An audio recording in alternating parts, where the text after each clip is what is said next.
ምን አባትክ ነው በቅርብ ማብደው ዘልዛላ ኢትዮጵያን ያዋረርካት አንተ ነህ።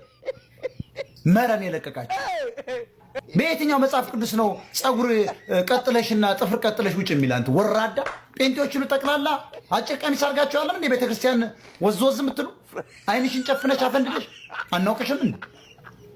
በዓለም ላይ ተደርጓል። ነጮች እኮ ይሄን ያደረጉት ቁሞ ቀር ልትመለሚ ነው እዚያ ቦይፍሬንድሽን የምትሄጂው እንጂ ኢየሱስን ብለሽ አለ።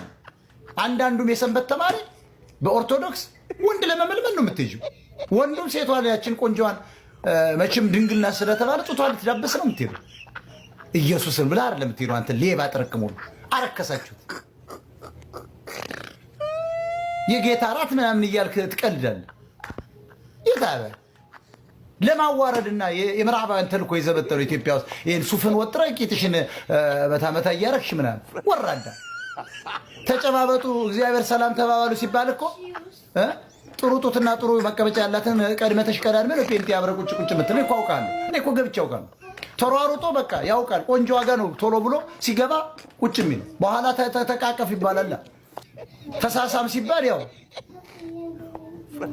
እጅ ተጨባበጥ ሲባል ለስለስ ያለ እጅ ነው፣ ጠቅጠቅ ይደራረጋል፣ ይዞ ይሄዳል። በቃ ይሄ እኮ አንተን አሁን ማርያም አታናግድም ምናምን የምትለው ሜሪ ክርስማስ ተብላለች አሁን በዚህ በዓለም ላይ